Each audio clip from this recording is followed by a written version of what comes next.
हमारी आज की मूवी एक बेहतरीन रशियन एक्शन फिल्म है जो कि बेस्ड है रशियन पब्लिशर बबल कॉमिक्स नाम की एक बुक सीरीज के ऊपर। ये मूवी भले ही एक कॉमिक सीरीज से ली गई है, पर इसका एक्शन और स्टोरी इतनी धमाकेदार है कि ये आपको एक भी सेकंड के लिए बोरिंग नहीं लगेगी। तो बिना समय को गवाते हुए चलिए स्टार्ट करते हैं इस कहानी को। Hollywood silver screen presenting major Grom the game. ये कहानी है इगोर ग्रॉम नाम के एक ईमानदार और जाबाज पुलिस ऑफिसर की, जिसके तौर तरीके आम पुलिस ऑफिसर से बहुत अलग है। असल में इगोर फ्यूचर प्रेडिक्ट करने की एक बेहतरीन सुपर पावर से ब्लेस्ड है, जिसके चलते वो मुजरिमों को आसानी से पकड़ लेता है। पर वो अपना काम करते हुए बाकी सिचुएशन को ध्यान में नहीं रखता है, जिसकी वजह से कई बार काफी गड़बड़ हो जाती है। पर एक साल पहले इगोर ग्रॉम ने एक बहुत ही शातिर प्लेग डॉक्टर नाम के क्रिमिनल को पकड़ा था। असल में प्लेग डॉक्टर सर्गे नाम का एक कंप्यूटर जीनियस था, जो कि एक मल्टी मिलियनर भी था।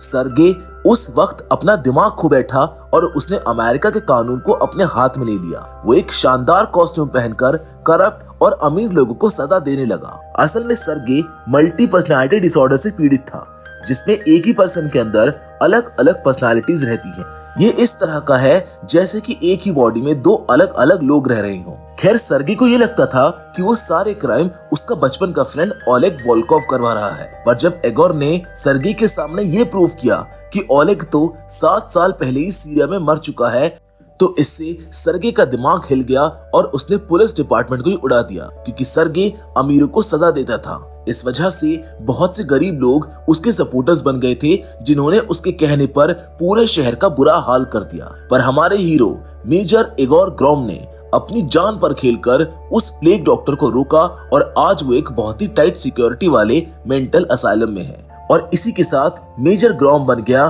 पूरे शहर का सबसे पॉपुलर इंसान। तो ये थी मिस्टर ग्रॉम की पिछली कहानी। अब जब बैक स्टोरी इतनी अच्छी है तो आगे की कहानी भी शानदार ही होगी। तो चलिए देखते हैं इस बार मेजर इगोर ग्रॉम क्या नया करते हैं। यहाँ से हमें प्रेजेंट डे का सीन दिखाया जाता है, जहाँ अचानक सेंट पीटर्सबर्ग की एक जेल के सभी क्रिमिनल्स आजाद हो जाते हैं और वो जेल के अंदर पुलिस वालों को मारकर उन्हें एक सेल में बंद कर देते हैं। वो बहुत से मासूम लोगों को हॉस्टेज भी बना लेते हैं। पर तभी एंट्री होती है हमारे हीरो इगोर ग्रॉम की, जो कि अपनी लोहे जैसी मसल्स और शानदार फाइटिंग स्किल्स से उन सभी क्रिमिनल्स को वापस से जेल में बंद कर देता है। और इन सब में उसका साथ देता है उसका पार्टनर लेफ्टिनेंट दीमा। जब इगोर और दीमा उस जेल से अपना काम करके बाहर आते हैं तो बहुत से रिपोर्टर्स उनको घेर लेते हैं और सवाल पूछने लगते हैं। इगोर हीरो तो था, पर वो पब्लिक स्पीकिंग में बिल्कुल भी अच्छा नहीं था, जिसकी वजह से वो किसी भी सवाल का सही से जवाब नहीं दे पाता है। उन्हीं रिपोर्टर्स में से एक रेड हेयर गर्ल उसके उन सवालों का जवाब देने में मदद कर रही होती है, क्योंकि असल में वो कोई और नहीं बल्कि इगोर की गर्लफ्रेंड यूलिया है, जो कि पहले एक न्यूज रिपोर्टर हुआ करती थी, पर आजकल वो इगोर के ही छोटे मोटे वीडियोस अपलोड करती है। सभी पुलिसमैन इस बात से बहुत खुश थे कि वो अब शहर में आराम से लॉ और ऑर्डर मेंटेन कर पा रहे हैं। जेल में हुए इंसिडेंट में सब कुछ अच्छे से मैनेज कर लेने के बाद वो सभी मिलकर शराब पीते हैं और शहर को बचाने की खुशी में पार्टी करते हैं। वहाँ उनके साथ जनरल फेडोर भी आता है, जो कि सभी के साथ ड्रिंक करता है। फेडोर इगोर के पिता का अच्छा दोस्त था, इसीलिए उसकी मौत के बाद उसने इगोर को कभी भी उनकी कमी महसूस नहीं होने दी थी। पार्टी खत्म हो जाने के बाद इगोर और फेडोर बहुत सा क्वालिटी टाइम स्पेंड करते हैं, जिसके बाद वो दोनों आराम करने के लिए घर चले जाते हैं। अगले दिन डिप्यूटी मिनिस्टर ओल्गा फेडोर से मिलने आती है, जो उससे कहती है कि उन्हें अब पुलिस डिपार्टमेंट में बदलाव लाने की जरूरत है। वो पुलिस के सभी लोगों को नई टेक्नोलॉजी के इंटेलिजेंट इलेक्ट्रिक ड्रोन से रिप्लेस करने का ऑफर देती है, जिसे फेडोर एक्सेप्ट नहीं करता है, क्योंकि उसका मानना था कि जो काम ह्यूमंस कर सकते हैं वो कभी भी एक मशीन उतने अच्छे से नहीं कर सकती है। जिसके बाद ओल्गा उसको ड्रोन्स और उनके सोल्जर्स के बीच एक मैच करवाने का ऑफर देती है, जो कि वो एक्सेप्ट कर लेता है। अगले दिन सभी ऑफिसर्स को ट्रेनिंग ग्राउंड पर बुलाया जाता है, पर इगोर, जो कि पिछले दिन के नशे में चूर था, वो बहुत ही मुश्किल से वहां पहुंच पाता है। सबसे पहले पुलिसमैन की बारी होती है, जिसमें वो 48 सेकंड्स में सभी ओपोनेंट्स को मार गिराते हैं। उसके बाद बारी आती है इन इलेक्ट्रिक ड्रोन्स की, और उसी वक्त एंट्री होती है अगस्त वेंडर हॉल्ट की, जो कि हॉल्ट इंटरनेशनल कॉर्पोरेशन का हेड था। हॉल्ट इंटरनेशनल कॉर्पोरेशन एक वेपन बेचने वाली कंपनी थी, जो कि अपने ड्रोन्स को वहां पर बेचने के लिए आई थी। जब ड्रोन्स की बारी आती है तो वो सभी ओपोनेंट्स को अप्रॉक्स 52 सेकंड्स में फिनिश कर पाते हैं, जिससे बहुत ही कम टाइम गैप से पुलिसमैन अपनी जॉब खोने से बच जाते हैं। उस दिन इगोर और यूलिया की एनिवर्सरी होती है, जिसके लिए वो तुरंत ही एक होटल में टेबल बुक करने के लिए जाता है। पर उस वक्त वहां पर कोई भी टेबल खाली नहीं होती है, पर क्योंकि वो इगोर ग्रॉम था, इसीलिए वो लोग उनके लिए एक स्पेशल टेबल वहां के रूफ टॉप पर अरेंज कर देते हैं। यूलिया ये सब देखकर काफी खुश होती है। तभी वो अपना लाया हुआ गिफ्ट इगोर को देती है, जो कि एक स्मार्टफोन होता है। असल में इगोर हमेशा से ही नोकिया कंपनी का एक नॉर्मल सेलफोन यूज करता है, क्योंकि उसको लगता था कि स्मार्टफोन काफी खतरनाक है, जो कभी भी उसकी लोकेशन और आइडेंटिटी लीक कर सकते हैं, जो कि काफी हद तक सच भी था। पर यूलिया उससे कहती है कि उसको कभी तो स्मार्टफोन यूज करना सीखना ही होगा, जिसके बाद वो भी यूलिया को एज एन एनिवर्सरी गिफ्ट अपने साथ शिफ्ट हो जाने का ऑफर देता है, जिससे वो बहुत खुश हो जाती है। और तभी अचानक वहां पर एक टॉय ट्रक आता है जिसमें बॉम्ब लगा हुआ था। उसके ब्लास्ट होते ही इगोर नोटिस करता है कि सामने वाली बिल्डिंग में एक मास्क लगाए हुए आदमी खड़ा है, जो कि उसको रेगुलेट कर रहा था। जिसके बाद हमारा हीरो एक रिस्की मूव लेता है और उस होटल की बिल्डिंग से उस बिल्डिंग पर जंप कर देता है, जिससे यूलिया बहुत ही ज्यादा घबरा जाती है। वो आदमी अपने आप को पूरी तरह से कवर किए हुए था और उसके पास बहुत सारे एक्सप्लोसिव वेपन्स थे। उसकी फाइटिंग स्किल्स को देखकर इगोर समझ जाता है कि वो जरूर किसी फाइटिंग ग्रुप का मेंबर है। उन लोगों के बीच काफी शानदार फाइट होती है, जिसके बाद वो आदमी इगोर को एक बिल्डिंग से नीचे गिरा देता है और वहां से भाग जाता है। इसके बाद इगोर को एक अननोन नंबर से कॉल आता है, जो कि उस आदमी का ही होता है। वो इगोर को एक पजल देता है, जिसको अगर टाइम रहते उसने सॉल्व नहीं किया तो एक बड़ा बॉम्ब ब्लास्ट सिटी में होगा। इगोर उस पजल को सुलझाने की कोशिश करता है, जिसमें वो बॉम्ब 6 लेटर्स की एक जगह पर होता है। इगोर को लगता है कि शायद वो जगह पैलेस है, पर तभी अचानक उसके सामने एक बड़ा स्टैचू गिरता है, जिसमें फॉर्चुनेटली किसी की जान नहीं जाती है। तभी उसे उस आदमी का कॉल आता है, जो उसको बताता है कि वो वर्ड पैलेस नहीं बल्कि कॉलम था। इसके बाद वो इगोर से कहता है कि अगर उसने उसी वक्त रिजाइन नहीं किया तो शहर में ऐसे ही बॉम्ब ब्लास्ट होते रहेंगे, और अगर उसने इस बारे में किसी को बताया तो उसके अपनों की जान चली जाएगी।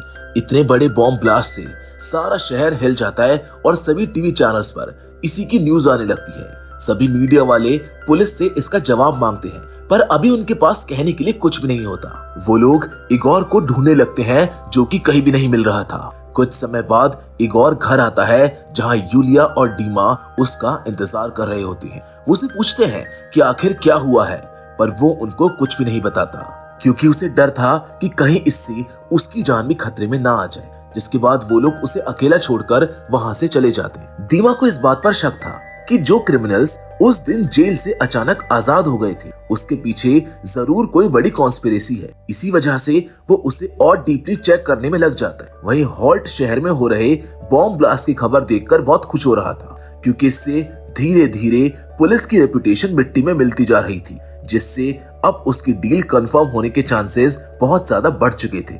अपनी थ्योरीज को चेक करने के लिए अगले दिन दीमा उस प्रिजन के एक क्रिमिनल से मिलने जाता है, जो पहले तो उसको कुछ नहीं बताता, पर जब वो उसके हाथ एक डिवाइस की मदद से मोड़ देता है तो वो बताता है कि इन सब में वहां के जेलर ने उनकी मदद की थी। यानी कि दीमा का शक बिल्कुल सही था। ये सब किसी बड़ी कॉन्स्पिरेसी का एक छोटा पार्ट था। इसके बाद हम यूलिया को देखते हैं, जो कि भेस बदलकर एक साइकाइट्रिस्ट डॉक्टर बेंजामिन से मिलने आती है। बेंजामिन उसको देखते ही समझ जाते हैं कि वो उनकी सेक्रेटरी नहीं है बल्कि यूलिया है। जिसके बाद वो बड़ी चालाकी से यूलिया को एक हिप्नोसिस में कैद कर लेते हैं और उससे उसके यहाँ आने का मकसद पूछते हैं। हिप्नोसिस में कैद होने की वजह से यूलिया उनको बताती है कि उसको 1526 मार्क वाले एक आदमी के बारे में इंफॉर्मेशन चाहिए, जिसने कुछ सालों पहले उनसे ट्रीटमेंट लिया था, और वो ये सब इगोर के लिए कर रही है। इन सब के बाद डॉक्टर उसको अपने हिप्नोसिस से आजाद कर देते हैं और उसे उस आदमी तक पहुंचने के लिए एक एड्रेस देते हैं। यूलिया के जाने के बाद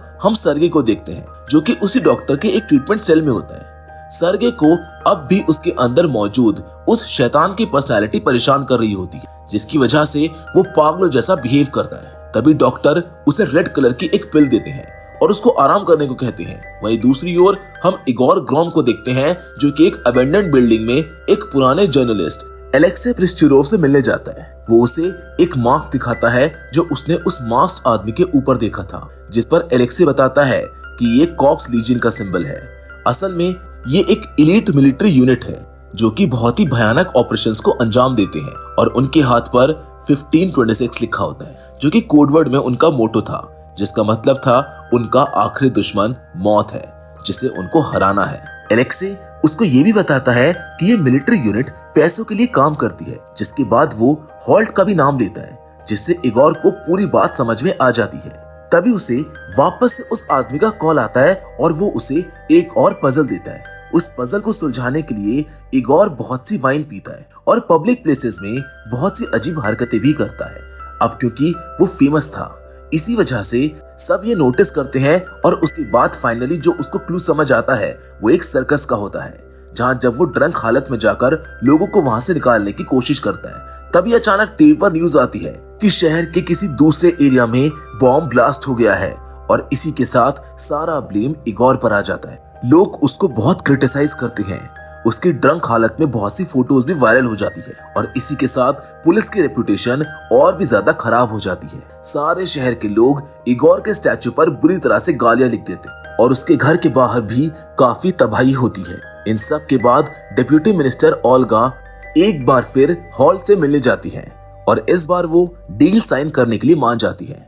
पर तभी वहां पर इगोर आ जाता है और उसको बताता है कि हॉल्ट किस तरह से एक एलीट मिलिट्री यूनिट के थ्रू सारे शहर में बॉम्ब प्लांट करवा रहा है। पर जब वो उसके एक आदमी को उसके हाथ पर निशान दिखाने के लिए कहता है तो वो वहां पर नहीं होता है, और इसी के साथ हमारा हीरो पूरी तरह से गलत प्रूव हो जाता है, और ओल्गा उस कॉन्ट्रैक्ट पर साइन कर देती है। इन सब के बाद इगोर पूरी तरह से बर्बाद हो गया था। पब्लिक का उस पर से विश्वास टूट चुका था। यूलिया भी उसका कॉल रिसीव नहीं कर रही होती है, और अब उसके पास रिजाइन करने के अलावा और कोई रास्ता नहीं होता है। पर उसी वक्त फेडोर सारी रिस्पॉन्सिबिलिटीज खुद पर ले लेता है और अपनी पोस्ट से रिजाइन कर देता है, क्योंकि उनको विश्वास था कि सिर्फ इगोर ही है जो अब इन सब को सॉल्व कर सकता है। इसके बाद मेजर ग्रॉम को एक बार फिर उसी किलर का कॉल आता है, जो उससे एक बार फिर रेजिग्नेशन देने के लिए कहता है, जिस पर इगोर समझ नहीं पाता कि आखिर जब हॉल्ट के सारे ड्रोन्स खरीद लिए गए हैं तो वो अब चाहता क्या है।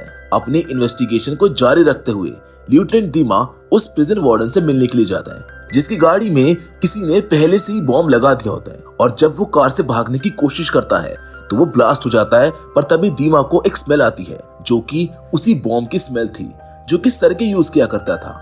पर ये कैसे पॉसिबल था, क्योंकि सरगे के सारे वेपन्स तो पुलिस स्टेशन में थे। पर जब वो वहां उनको चेक करने के लिए जाता है तो वो देखता है कि वहां से सारा सामान गायब हो चुका है।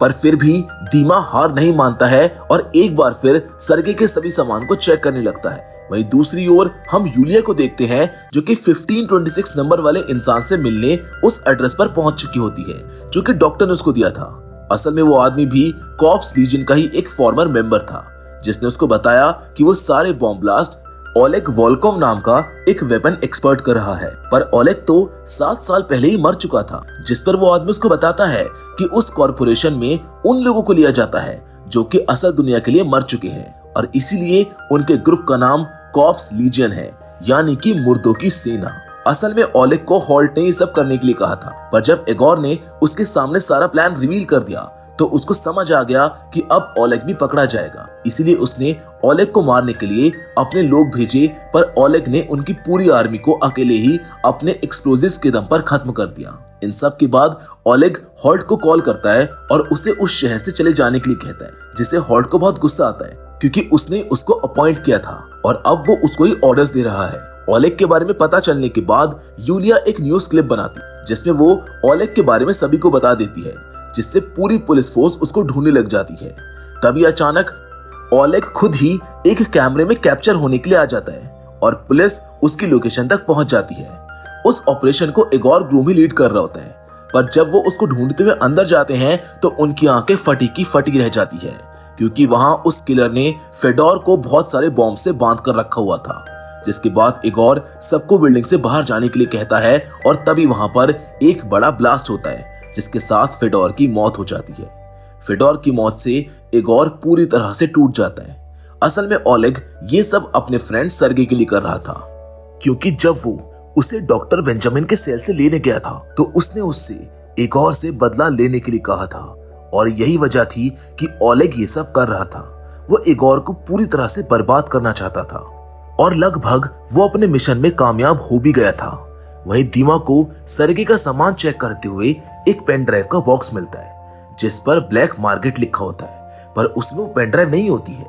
जिसके बाद दीमा इगोर के पास जाता है और उसको बताता है कि ये सब सर्गे की वजह से हो रहा है, जिस पर इगोर अपना आपा खो देता है और उसे उसके सेल में जाकर बहुत मारता है। जिसके बाद डॉक्टर बेंजामिन और उसके लोग आकर उसको मुश्किल से रोकते हैं। जिसके बाद डॉक्टर उसको बताता है कि सर्गे के अंदर 2 पर्सनालिटीज हैं, जिसकी वजह से वो उससे कोई भी इंफॉर्मेशन नहीं निकलवा पाएगा। वो उसको ये भी दिखाता है कि किस तरह सर्गे की आइज का कलर अलग अलग पर्सनालिटीज में आने के बाद चेंज हो जाता है। डॉक्टर बेंजामिन इगोर को भी अपने हिप्नोसिस के जरिए ये एहसास दिलाते हैं कि उसे इस बात को एक्सेप्ट करना होगा कि वो हमेशा हीरो नहीं रह सकता है। वहीं दूसरी ओर हम ओल्गा को देखते हैं जो कि कर्नल फेडर को आखिरी सलामी दे रही होती है और उसी वक्त वो हॉल्ट के इलेक्ट्रॉनिक ड्रोन्स को भी शहर में इंट्रोड्यूस करवा देती है। तभी ओलेग एक बिल्डिंग पर कब्जा कर लेता है और वहां से पूरे शहर के सभी डिवाइसेस पर एक लाइव ब्रॉडकास्ट करता है जिसमें वो कहता है कि उसने मेट्रो में बॉम्ब लगा दिए हैं और मेट्रो स्टेशन के गेट्स को बंद कर दिया है, जिस वजह से